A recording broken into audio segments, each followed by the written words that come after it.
Welcome back to the War Corgi News Network, your number one choice for information regarding the Star Wars Legion galaxy-wide map-based campaign for 2020, pitting the Imperials versus the Rebel Alliance. I'm Michael Cochran, and I'm joined here by Chris Peterson. It's nice to have you back. It's good to be back. I was talking to them, really, but Chris, it's okay to have you here, too. So we'd like to start out with a big thank you to the 5th Trooper, Jay Shalansky, and the boys hosting me on their most recent podcast, allowing me to talk about what I'm really excited about right now, Star Wars Legion and this map-based campaign. If you haven't checked out the 5th Trooper podcast, what are you doing? It's the best podcast in all of Star Wars Legion podcasts. Yeah, absolutely. Have you listened to it? I have, actually. Oh, okay. Excellent. You just were hoping to catch me, thinking I didn't listen to it. I really was. Also like to give a shout out to Getting Tabled. Our own Jason Two Toes is a host for that. I just want to quickly say, Yes. Giving Jason the nickname Jason Two Toes is not an indication to how many toes Jason actually has. Yes. He, at this point, has an unidentified number of toes. I took it as he had taken 2 toes off of somebody else, but you were saying he only had 2 toes, but we're not even sure about that. Your theory may be true, as far as we know. Okay.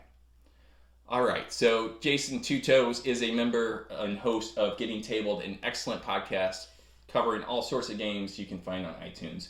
Latest episode, they talk about this campaign. Chris, what kind of news we have going on in our Legion campaign? Well, the Rebel and Imperial fleets are on the move. Reports are that they have jumped on their ships and they've been moving about the galaxy, making attacks, taking unoccupied planets, and even, I hear, maybe gearing up to participate in some new type of battle. It's true. And we're going to talk more about those fleet movements as we get to our map campaign, and also how those troops move around the battlefield in tonight's segment of the Rules Corner. So following that, the Rebels, just to give you a preview of what we're going to see in the map segment, are making a bid to secure a region of space in the Galactic North, in the Outer Rim. More on that later, but that is the big push for the Rebel Alliance in Turn 1. It'll be very interesting to see how that pans out. Yes, and on that note as well, there are reports that Lord Vader himself is moving on the planet Endor. The Rebel Alliance obviously needs to come to the assistance of our little furry allies, the Ewoks. Their innocence should not be challenged by the atrocity and cruelty of the Empire. We shall be defending them. I can't help but feel, had Lord Vader been on the planet during Return of the Jedi, things might have gone differently for the Empire.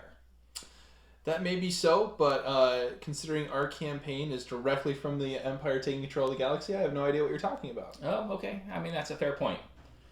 Other than that, Rebel Imperials training for space combat. Well, we're very proud to say that as we begin round 2, sometime in the near future, we will be introducing Star Wars Armada to the campaign system. Yes.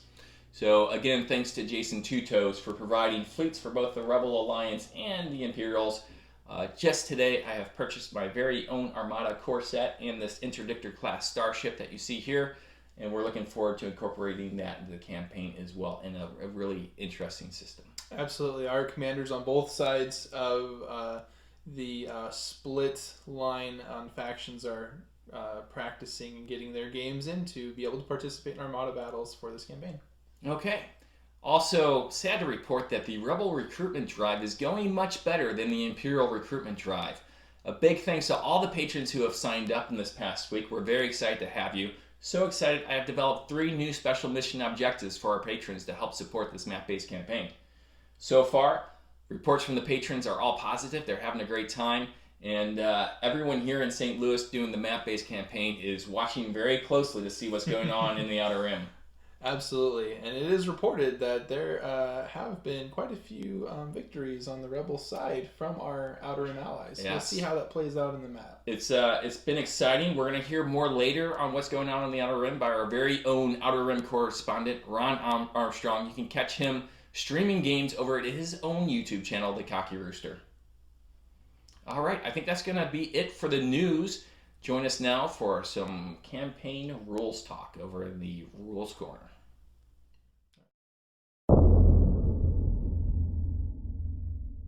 Welcome back to the Rules Corner, where we discuss the rules that we're playing For our Star Wars Legion Campaign 2020. We're joined here by Piper, the Imperial dog, and Arwen, the Rebel dog, and she's being a rebel tonight. I hear Arwen is a better dog. She is the older and more established dog, also a bit slower. Right. So tonight for rules, what we're going to discuss is how our troops move about the campaign map, and they do that by utilizing the Rebel fleet and the Imperial fleet. Chris, you want to talk to us about the ships? Yeah, so in our campaign, there are 4 different kinds of ships that we can use to move about the map, and the one that we're going to start with is the most versatile ship, and that was going to be our flagships. So our flagships for each of our factions are able to either serve as attack ships attacking adjacent planets, or they're able to zip around the map and take any unoccupied planet in the galaxy. So they can do some of the things that we'll explain in a few of the future ships. They'll do all the things that we explain in the future ships. Kind of like the queen on a chessboard, it can kind of do it all.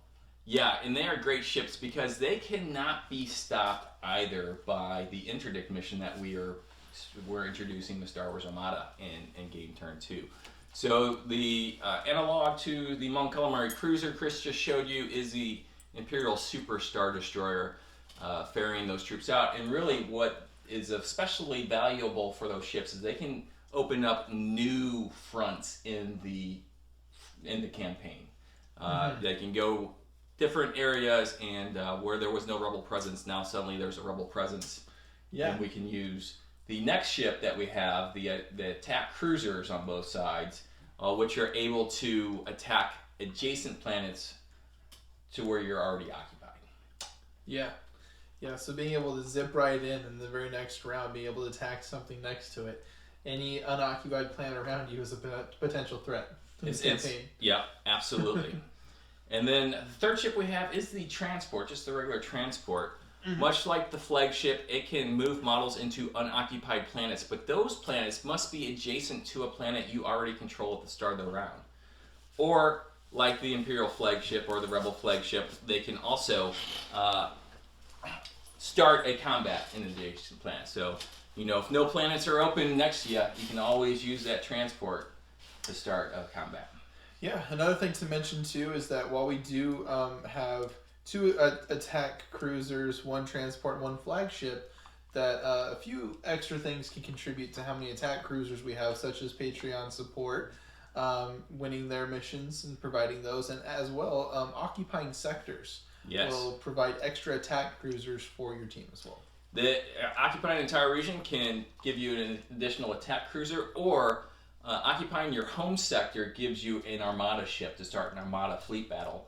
You can choose, if you occupy an entire region, instead of taking the attack cruiser, to get a second Armada ship. Now there's a limit for both sides since this is a Star Wars Legion campaign. You cannot have more than 2 Armada ships to start those fleet engagements. And so on the Imperial side, that's the Interdictor class Star Destroyer, and on the Rebel side is the Nebulan B frigate. So those are the ships. Those are how we move about the galactic map. And you're going to get an example of that next as we look at the map talk portion of this video. See you there.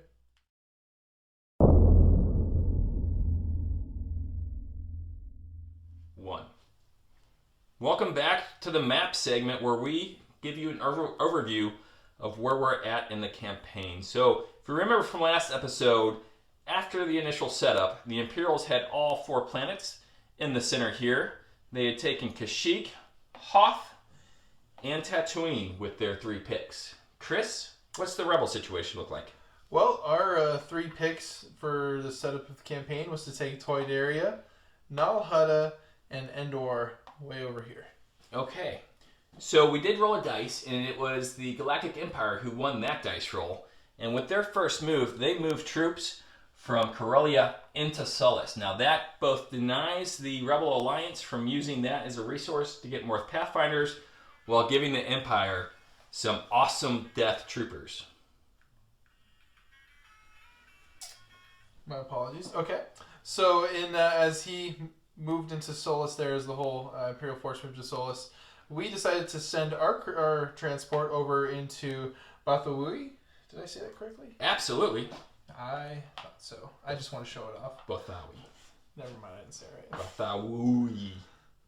We went to that planet. As far as that planet is concerned, that gives you a strategic resource, if I'm not mistaken. Yep, absolutely. Okay, the Imperial flagship, the Imperial Superstar Destroyer, made a move across the galaxy to occupy Illum, opening their front for us, and more importantly, gaining us a resource that produces scout troopers on the Imperial side. Nice, yes. And then so we took our flagship and we took it right into Kessel here. And the main purpose of this was not just to obtain the strategic resource of Kessel, but we now, at the moment, would be occupying the entire sector here of these 4 planets, or region, I should say. Very nice. Now, for reasons we discussed in the last video, when it came to the first Imperial attack, we moved one of our Star Destroyers from Hoth into Endor, starting combat here. That combat, we assigned Ensign Jameson with Darth Vader. Yes, and as Darth Vader was on the approach, we decided to task our commander Dylan with the ability to defend, and we gave him Leia, as well as many full Rebel Commando units to defend that planet. Now we have late-breaking news that the Imperials have won the victory on Endor, wiping the Rebels from the map and really gaining a strong foothold in this region down here. Yes, it was a sad day for the Rebel Alliance. The screams of Ewok children were filling the night skies, but I'm told the screams have stopped as all the children are dead. The Imperial Civil Affairs Corps has announced that they're going to build 3 brand new wells on Endor to help with the relief effort. Well, you know, it's not all about Endor. That's one individual battle in the war, and we actually sent a cruiser over from an attack cruiser over from Endor before the planet was taken, and on that cruiser we sent over this whole entire slew of our unique Rebel characters. We sent over Jim of all trades with Chewbacca, Luke Skywalker, and Sabine in order to attempt to take Hoth. Now, in defense, we assigned Stormtrooper Lieutenant Mark, and we gave him, I mean, that's an impressive cast of characters. Absolutely. So, Lieutenant Mark took them on with an Imperial officer and the bounty hunter Boba Fett. And again, we're hearing the Imperials have won the Battle of Hoth, once again, preventing the Rebels from expanding their footprint. Yes, we're pleased to announce that Chewbacca, Luke, and Sabine were not killed in the battle, but they are simply regrouping, trying to re-strategize, and plan on how to obtain a victory in the next battle. The next battle was an Imperial attack from Kashyyyk into Toydaria. Here we tasked Warrant Officer Troy, and for that attack we gave him Veers and some of the best armor available to the Imperium occupier tank. Right, and in this battle, we tasked our most experienced player, Jason, insert amount of toes X here, to defend the planet with Han Solo, as well as a slew of vehicles. We put 2 air speeders into this battle, 2 ATRTs, and I am very pleased to announce that we were able to hold the defense of Toydaria and therefore securing our establishment of control of this region. Now that's going to give you guys an extra fleet, either an attack cruiser or an armada ship. We will see, and when we begin campaign round 2, where you go from there. Absolutely. And so finally, we declared our final attack from Toydaria here, right into Kashyyyk, to try to free our Wookiee allies from the oppression of the Empire. We sent one of our experienced commanders, Scary Gary, to the battle with Jin, and an airspeeder and some units of his own. But I'm not quite sure how that battle turned out. I believe it was reported to you, and I'm still waiting for news. Okay, well, before we get to that, we defended Kashyyyk with Director Orson Krennic, and he was accompanied by Imperial Stormtrooper Captain Mark, no relation to Lieutenant Mark. And I am just now getting word that that defense has held. Kashyyyk will remain in Imperial control. We know that's a great jumping off point for future attacks, so it was, I can tell you, as the ranking officer on the Imperial side, our #1 priority for this round. So really happy as we're going to be able to launch attacks from Kashyyyk into possibly Toydaria to break the rebel hold here, maybe in the Silicami to break the rebel hold in their home region, and we also have Tatooine as we begin to close the walls around the Rebel Alliance. Absolutely, and I would say overall, it is a bit unfortunate that this time around the Rebel Alliance had lost 3 battles and won 1. That our fallen soldiers have only fueled the passion behind the rebellion efforts, and that our primary strategy of holding Toydaria was successful. We'd love to see what this extra cruiser can do for us in the future. Now, it is worth mentioning with Endor changing hands that the Imperials have gained control of a production facility capable of churning out 3 speeder bike units per campaign turn and denying the Rebels 3 ATRTs per turn. Yes. That might hurt in the next round. Absolutely. And we'll have to see how the contributions of our Patreon supporters in their battles have secured possibly planets for us and taken off unique leaders in the future as well. So it'll be interesting to see how that plays into this board before the next round of the campaign. We're hearing very good reports from the Outer Rim when it comes to the Rebel operatives. Perhaps there is some chatter that a Imperial commander, unknown who it is yet, has been captured by the Rebel Alliance. The Imperials will have to try to attempt a rescue mission next campaign turn, but we'll get more on that in campaign round 2. Also getting news that strategic reconnaissance was successful on both sides, and then additionally, perhaps the Rebels have commandeered a transport. That was reported on the Cocky Rooster YouTube channel in a game that was streamed live by our very own Ron Armstrong.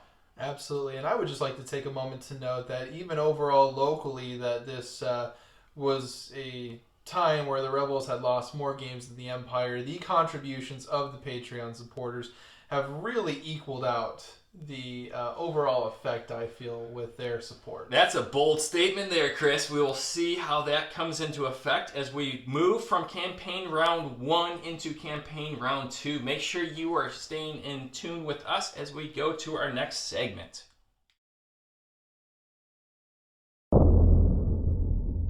Hope you enjoyed that map talk and have a good understanding where we're at after campaign turn 1. And where we are at is the Imperials are kicking butt.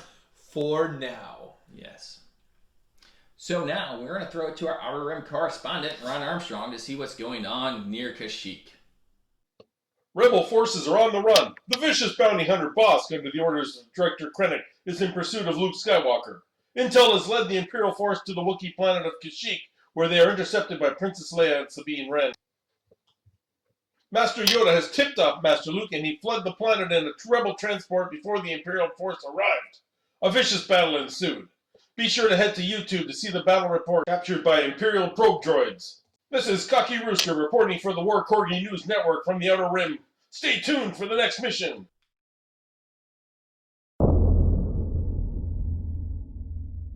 So that's going to do it for tonight. If you're interested in joining the campaign as either a operative for the Imperials or the Rebel Alliance, check us out on Patreon. You can find the link below. We're having a ball. Chris? Michael? Good night. Good night.